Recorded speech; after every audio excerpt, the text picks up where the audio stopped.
Haleluya, Shalom, jemaat Tuhan.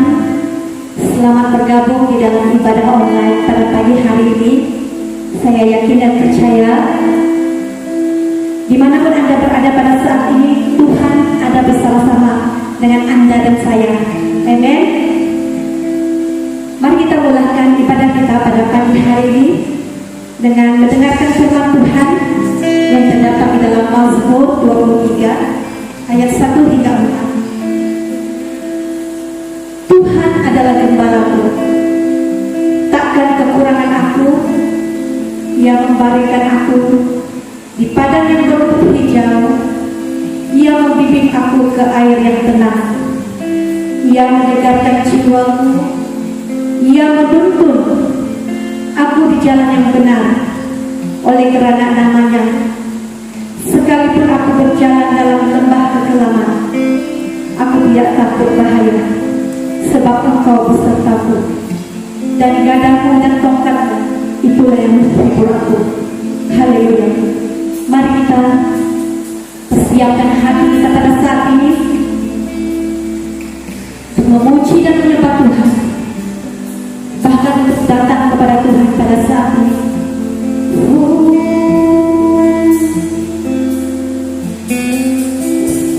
Haleluya Tuhan.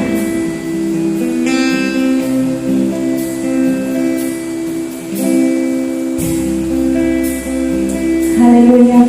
Mari kita angkatkan jiwa kita untuk memuji, menyembah Dia di dalam roh dan kebenaran. Karena saya yakin dan percaya Tuhan ada di tempat saudara dan saya pada saat ini.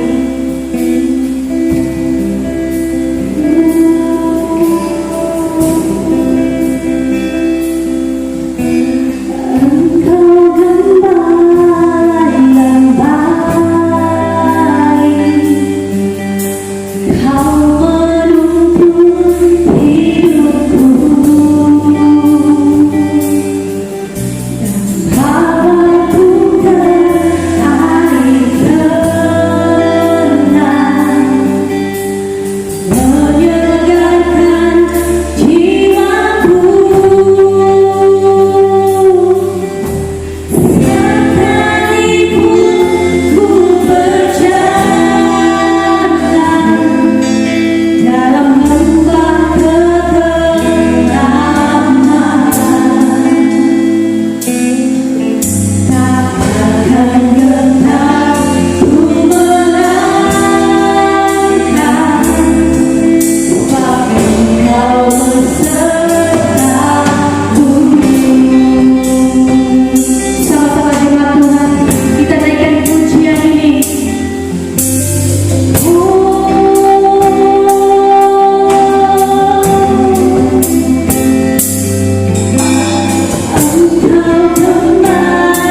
Amen.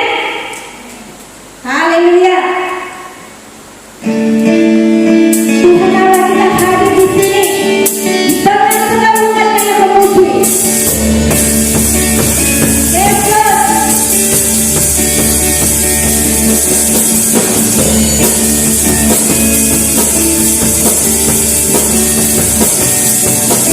Tuhan Allah hadir di sini di tengah umatnya yang memuji.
Haleluya jemaat Tuhan, mari kita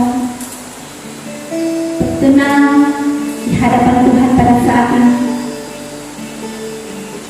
Sekali lagi Tuhan mengatakan kepada setiap pribadi kita bahwa Dia ingat kepada saudara dan saya. Tuhan berbicara bahwa Dia sayang kepada saudara dan saya. Tuhan berbicara bahwa Dia akan membebaskan engkau. Tuhan berbicara bahwa Dia akan memulihkan engkau. Bahkan Tuhan berbicara bahwa Dia akan menyembuhkan engkau pada saat ini. Sebab itu, mari kita bangkitkan iman kita dan percaya kita kepada Tuhan, Allah yang hidup, Allah yang memegang nyawa kita, Allah yang memegang masa hadapan kita.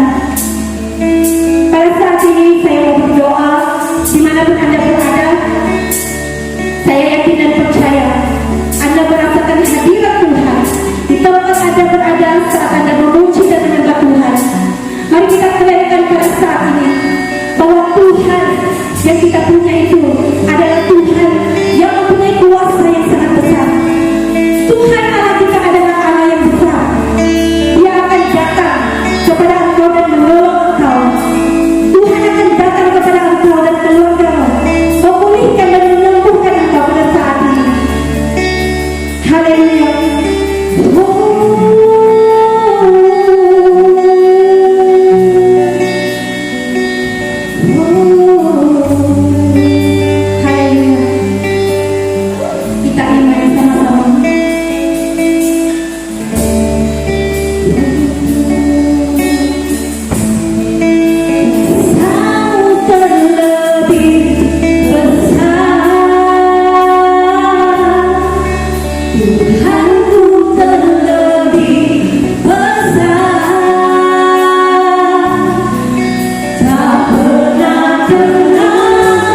Oh, mari kita angkatkan suara kita menyembah Dia pada saat ini.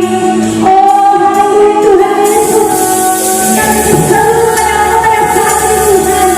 Kami berseru pada Tuhan Yesus pada saat ini Tuhan. Mari Tuhan lawanlah hati saya, lawan pikiran saya, lawan keluarga saya Tuhan, lawan seluruh hidup saya Tuhan.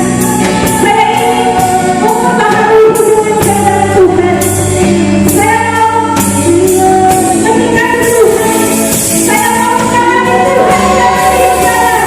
Oh, katakan Kamu terlebih besar. Haleluya. Kuasamu makin lebih besar.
Haleluya.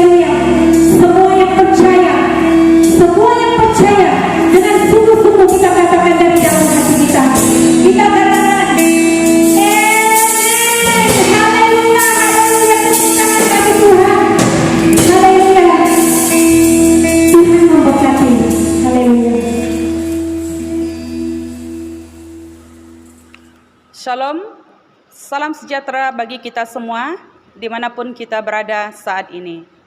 Kiranya damai dan pelindungan Tuhan senantiasa menyertai kita. Jemaat yang dikasihi dalam kasih Tuhan, tema firman Tuhan yang akan saya bawa untuk kita renungkan pada pagi ini ialah anugerah yang berlimpah. Mari kita bersama kita membaca dari surat Efesus pasal yang kedua, ayat 1 sehingga ayat yang ke-10. Dan saya akan membacakan firman Tuhan ini untuk kita. Demikianlah firman Tuhan, kamu dahulu sudah mati karena pelanggaran dan dosa-dosamu. Kamu hidup di dalamnya karena kamu mengikuti jalan dunia ini. Karena kamu mentaati penguasa kerajaan angkasa, yaitu roh yang sekarang sedang bekerja di antara orang-orang durhaka. Sebenarnya dahulu kami semua juga terhitung di antara mereka. Ketika kami hidup di dalam hawa nafsu daging dan menuruti kehendak daging dan pikiran kami yang jahat. Pada dasarnya kami adalah orang-orang yang harus dimurkai, sama seperti mereka yang lain. Tetapi Allah yang kaya dengan rahmat, oleh karena kasih-Nya yang besar yang dilimpahkannya kepada kita, telah menghidupkan kita bersama-sama dengan Kristus, sekalipun kita telah mati oleh kesalahan-kesalahan kita. Oleh kasih karunia kamu diselamatkan. Dan di dalam Kristus Yesus, Ia telah membangkitkan kita juga dan memberikan tempat bersama-sama dengan Dia di surga, supaya pada masa yang akan datang, Ia menunjukkan kepada kita kekayaan kasih karunia-Nya yang melimpah-limpah sesuai dengan kebaikan-Nya terhadap kita dalam Kristus Yesus. Sebab karena kasih karunia kamu diselamatkan oleh iman. Itu bukan hasil usahamu, tetapi pemberian Allah. Itu bukan hasil pekerjaanmu. Jangan ada orang yang memegahkan diri, karena kita ini buatan Allah, diciptakan dalam Kristus Yesus untuk melakukan pekerjaan baik yang dipersiapkan Allah sebelumnya. Ia mau supaya kita hidup di dalamnya. Nah, saudara-saudari yang dikasihi dalam kasih Tuhan, mungkin kita pernah mendengar atau membaca kisah hidup penulis lagu Amazing Grace yang diterjemahkan yaitu Sangat Besar Anugerahmu. Lagu ini diciptakan oleh John Newton yang hidup di abad ke-18, yang terhasil dari pertobatannya ketika dia menyadari anugerah Tuhan yang telah menyelamatkan hidupnya. John Newton sejak kecil memang dididik oleh orang tuanya mengenal Tuhan. Namun pada usia mudanya, dia bekerja di kapal dagang dan kehidupannya terjerumus dalam kejahatan. Dia hidup dalam pesta pora, hidup dalam kemabukan, perjudian, dan terlibat dalam kegiatan penangkapan dan perdagangan orang kulit hitam untuk dijual sebagai budak atau hamba. Mereka pergi ke Afrika membeli laki-laki, wanita, dan anak-anak dengan harga murah, lalu dijual sebagai hamba abdi ke England, Amerika, dan negara-negara barat lainnya. Keuntungan yang mereka peroleh sangatlah besar dan berganda karena dijual di Eropa. Tetapi dalam tahun 1748, ketika dalam satu pelayaran ke Inggris, kapal dagang mereka mengalami bencana yang sangat dahsyat, yaitu badai ribut yang kuat. Dan tidak ada harapan bagi mereka untuk hidup dan selamat. Nah, di tengah badai yang mengganas itu, John Newton ingat dan berseru kepada Tuhan. Namun dia ragu apakah Tuhan mau mendengar doa seorang yang begitu jahat seperti dirinya. Nah, seperti mujizat, laut tiba-tiba menjadi tenang dan kapal mereka dapat berlayar dengan selamat. Dan peristiwa itu lalu menjadi awal titik pertobatan John Newton. Dia meninggalkan pekerjaannya, bertobat dan menyerahkan hidupnya melayani Tuhan. Nah, perjumpaannya dengan kuasa Tuhan dalam badai kapal tersebut akhirnya melahirkan sebuah lagu yang sangat terkenal sampai ke hari ini. Lagu Amazing Grace atau Sangat Besar Anugerahmu adalah di atas dasar kesaksiannya sebagai seorang yang pernah mengalami ajaibnya anugerah Tuhan yang menyelamatkan hidupnya, bukan saja dari kapal yang hampir tenggelam, tetapi terlebih mengubah kehidupannya yang keji dan jahat menjadi manusia ciptaan baru di dalam Kristus, yang dulu terhilang tetapi kini diselamatkan. Nah, lirik lagu yang dihasilkannya menjadi penghiburan bagi banyak orang di saat sukar dan menakutkan, dan menjadi sarana bagi Roh Kudus untuk membawa orang-orang yang terhilang mendapatkan keselamatan di dalam Kristus, dan membuat orang yang dahulunya buta secara rohani kini dapat melihat kasih dari Allah. Nah, mungkin kita tidak mengalami kehidupan atau kejadian seperti John Newton, tetapi kita semua adalah orang-orang yang telah mengalami anugerah Allah yang besar, anugerah Allah yang berlimpah di dalam Yesus Kristus yang telah menebus dan menyelamatkan kita. Nah, dalam teks yang sudah kita baca, firman Tuhan ingin mengingatkan kita sebagai orang-orang percaya, yaitu orang-orang yang telah ditebus. Kehidupan kita bukanlah lagi kehidupan yang lama, tetapi kehidupan yang baru oleh kasih karunia yang berlimpah. Nah, maka di sini Paulus ingin menunjukkan betapa besarnya anugerah Allah, betapa besarnya kasih karunia itu yang telah melepas dan membebaskan orang-orang berdosa, yaitu kita, dari kematian dan dihidupkan kembali melalui karya Kristus. Nah, maka dari bahagian ini, kita dapat melihat dua kebenaran penting, yaitu keadaan kita sebelum diselamatkan dan sesudah diselamatkan oleh Allah. Nah, maka yang pertama, keadaan kita sebelum diselamatkan adalah mati. Ini jelas di ayat 1 berkata, kamu dahulu sudah mati karena pelanggaran dan dosa-dosamu. Nah, saudara, apakah yang dimaksudkan oleh Paulus dengan kata mati di ayat ini? Nah, mati yang dimaksudkan bukanlah mati secara jasmani, tetapi mati secara rohani. Mati secara rohani atau disebut kematian rohani berarti terpisah dari Allah. Nah, kematian rohani adalah keadaan seseorang sebelum ia diselamatkan. Jadi seseorang akan dianggap mati secara rohani sebelum ia hidup di dalam Kristus. Nah, ketika Adam jatuh dalam dosa, ia membawa kematian bagi seluruh umat manusia. Nah, Roma 5 ayat 12 berkata, sebab itu sama seperti dosa telah masuk ke dalam dunia oleh satu orang, dan oleh dosa itu juga maut. Demikianlah maut itu telah menjala kepada semua orang, karena semua orang telah berbuat dosa. Nah, dari ayat ini firman Tuhan berkata, maut itu telah menjala, berarti maut itu telah menjangkiti semua orang.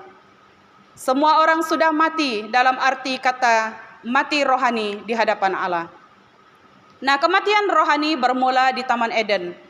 Pada waktu manusia tidak menaati Allah, ia memperingatkan mereka agar jangan makan buah terlarang. Sebab pada hari engkau memakannya pastilah engkau mati. Ini terdapat dalam Kejadian 2 ayat 17. Nah, saat Adam dan Hawa memakannya, dan pada saat itu juga manusia mati rohaninya. Persekutuan yang baik dan indah yang pernah mereka nikmati bersama Allah telah rusak.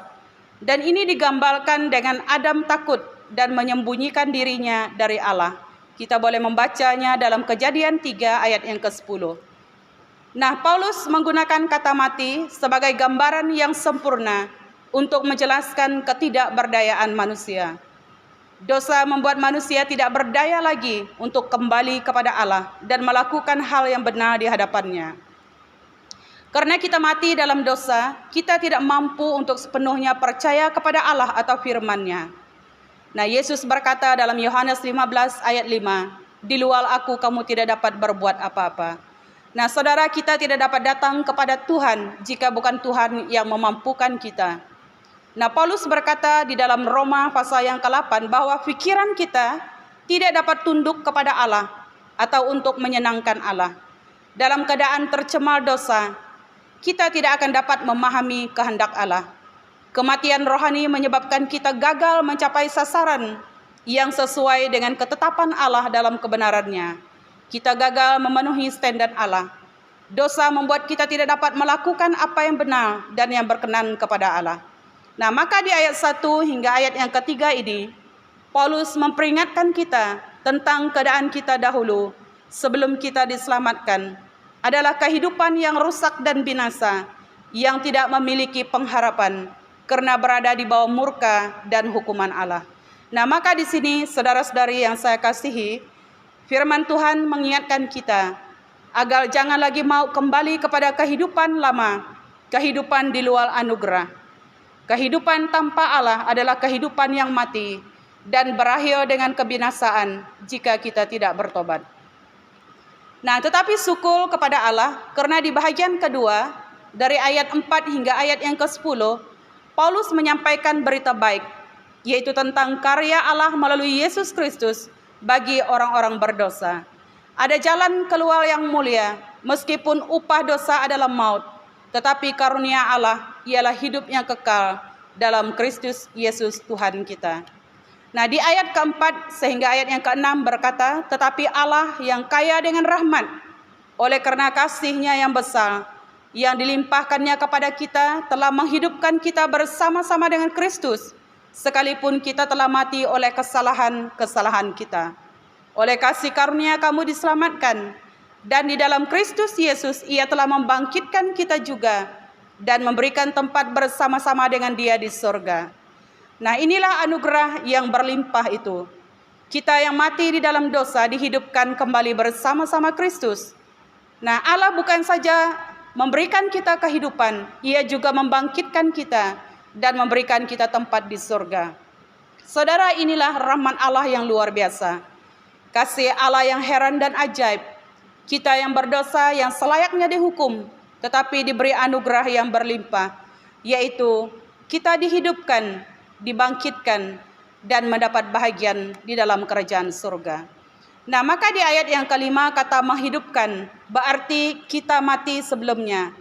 Artinya kita yang terhilang, kita yang sedang berjalan menuju kepada kebinasaan, diselamatkan oleh Allah.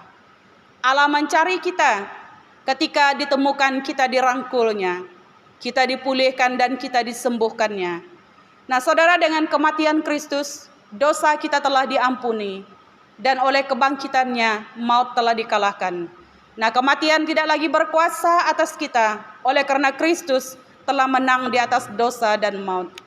Nah, dari ayat yang ke-6 berkata, Ia juga membangkitkan dan memberikan kita tempat di surga. Nah, di sini kita jelas melihat bahwa inilah anugerah Allah yang berlimpah di dalam hidup kita. Allah bukan saja menghidupkan kita, tetapi Ia juga membangkitkan dan memberikan tempat di surga bagi kita. Dia mengampuni kita, dan oleh itu kita menjadi anak-Nya yang berhak mewarisi dan menerima janji-janji Allah. Nah, selanjutnya dalam ayat ke-8 hingga ayat yang ke-10, di sini Paulus berkata, sebab karena kasih karunia kamu diselamatkan oleh iman. Itu bukan hasil usahamu, tetapi pemberian Allah. Itu bukan hasil pekerjaanmu. Jangan ada orang yang memegahkan diri. Di ayat ke-10, karena kita ini buatan Allah, diciptakan dalam Kristus Yesus untuk melakukan pekerjaan baik yang dipersiapkan Allah sebelumnya. Ia mau supaya kita hidup di dalamnya. Nah, saudara, agama lain memberikan penekanan terhadap usaha manusia untuk memperoleh keselamatan. Dan hal ini berbeza dengan ajaran Alkitab. Ia menegaskan, sebab karena kasih karunia kamu diselamatkan oleh iman. Itu bukan hasil usahamu, tetapi pemberian Allah. Nah, maka ada dua hal penting yang dikemukakan oleh Paulus di dalam ayat ini. Pertama, kita perhatikan kalimat sebab karena kasih karunia kamu diselamatkan oleh iman.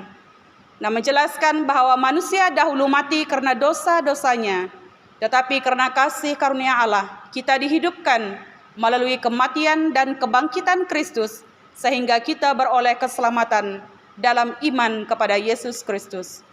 Nah, yang kedua, kalimat itu bukan hasil usahamu, tetapi pemberian Allah. Menjelaskan bahwa tidak ada alasan apapun bagi kita untuk menyombongkan diri, sebab keselamatan itu semata-mata pekerjaan dan anugerah Allah bagi kita. Nah, di ayat yang terakhir, yaitu ayat yang ke-10, Rasul Paulus mengingatkan bahwa orang-orang yang diselamatkan Allah adalah milik Kristus. Nah, maka sebagai milik Kristus, Allah telah mempersiapkan kita untuk melakukan pekerjaan baik. Ia sudah mempersiapkan kita sebelumnya untuk pekerjaan baik tersebut. Dan itulah tujuannya Allah menjadikan kita miliknya. Dan segala kebaikan yang telah kita terima, itu harus kita teruskan kepada orang lain, supaya mereka juga mengalami kebaikan Tuhan. Nah, maka sebagai penutup untuk firman Tuhan hari ini, kita telah melihat dua kebenaran penting. yang membuat kita bersyukur dan berterima kasih kepada Tuhan. Yang pertama, keadaan kita sebelum diselamatkan adalah keadaan yang jahat, keadaan yang tidak berguna, keadaan yang tanpa tujuan dan tanpa harapan. Kita adalah orang yang mati di dalam dosa, dan dosa membuat kita terpisah dari Allah. Yang kedua, kita melihat keadaan kita setelah diselamatkan oleh Allah di dalam anugerah yang berlimpah. Kita dihidupkan, dibangkitkan, dan memperoleh keselamatan, yaitu surga. Dan hal ini terjadi semata-mata oleh karena kemurahan dan belas kasihan Allah yang telah mengasihi kita, yang telah membebaskan kita dan melepaskan kita dari murka dan hukuman Allah atas dosa melalui karya Kristus di kayu salib. Dan kita telah didamaikan, kita diampuni, dan kita diselamatkan oleh karena kasih karunia Allah yang berlimpah di atas hidup kita. Nah, saudara, kita telah memperoleh anugerah itu. Karena itu janganlah menyia-nyiakannya. Marilah kita hidup sesuai dengan anugerah itu dan memberitakannya agar orang lain juga mengalami keselamatan di dalam Kristus. Nah, demikianlah firman Tuhan untuk kita semua pada hari ini. Dan mari kita akhiri kebaktian ini dengan doa. Dan saya akan membawa kita di dalam doa. Bapa kami di surga, kami menaikkan segala pujian dan syukur kami kepada Tuhan. Oleh karena kebenaran firman-Mu yang telah kami belajar pada pagi hari ini. Yang memperingatkan kami kembali bahwa keadaan kami sebelum kami diselamatkan adalah keadaan yang binasa, keadaan yang rusak dan hancur. Dosa telah memisahkan kami daripada Allah. Namun di dalam kemurahan, di dalam anugerah Allah yang berlimpah, Engkau telah menyelamatkan kami kembali melalui karya Kristus di kayu salib, dan oleh kematian dan kebangkitan Kristus, maka kami telah didamaikan, kami telah diampuni, kami telah diselamatkan oleh karena besarnya anugerah dan kasih karunia Allah kepada kami. Terima kasih Tuhan, oleh karena Engkau telah mengasihi kami, orang-orang yang berdosa, orang-orang yang selayaknya dihukum, dimurkai oleh Allah, namun memperoleh belas kasihan dan kemurahan Allah.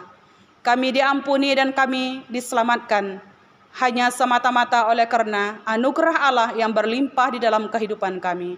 Terima kasih Tuhan Yesus. Kami memuji dan kami bersyukur kepadamu pada pagi hari ini di atas apa yang telah Tuhan kerjakan di dalam kehidupan kami. Terima kasih Tuhan. Pada pagi hari ini juga kami berdoa mengingatkan sekali lagi seluruh jemaat Tuhan, dimanapun setiap umat-Mu berada pada pagi hari ini, khususnya mereka yang berada dalam kelemahan tubuh, yang sakit. Biarlah kiranya Tuhan juga yang melawati mereka dengan kasih-Mu. Engkau menghiburkan mereka, menguatkan mereka, dan memberikan kesembuhan, kekuatan untuk mereka. Kami juga berdoa untuk orang-orang yang berduka cita oleh karena kehilangan orang-orang yang mereka kasihi. Biarlah Roh Kudus-Mu Tuhan yang memberikan penghiburan, kekuatan dan damai di dalam kehidupan mereka. Terima kasih Tuhan Yesus. Kami percaya bahwa Tuhan tidak pernah meninggal dan membiarkan kami dalam keadaan apapun yang kami lalui dan alami di dalam dunia ini. Kasih Tuhan, penyertaan Tuhan, dan perlindungan Tuhan ada di dalam kehidupan kami. Terima kasih Tuhan, oleh karena di dalam Engkau kami memiliki pengharapan. Dan kami percaya bahwa kasih Tuhan akan menyertai kami sampai kepada kesudahan dunia ini. Terima kasih, terpujilah nama-Mu Tuhan. Kami juga percaya bahwa Tuhan telah memberkati kami di dalam ibadah ini pada pagi hari ini. Baik dalam segala puji-pujian yang telah kami naikkan, dan juga firman-Mu yang telah kami dengar, yang menguat meneguhkan kami, untuk kami terus berharap dan percaya kepada Tuhan. Terima kasih Tuhan, terpujilah nama-Mu. Terima kasih Tuhan Yesus. Inilah doa ucapan syukur kami, yang kami naikkan hanya di dalam nama Tuhan Yesus Kristus. Kami telah berdoa dan mengucapkan syukur. Amin. Sampai di sini saja kebaktian kita. Tuhan memberkati. Amin.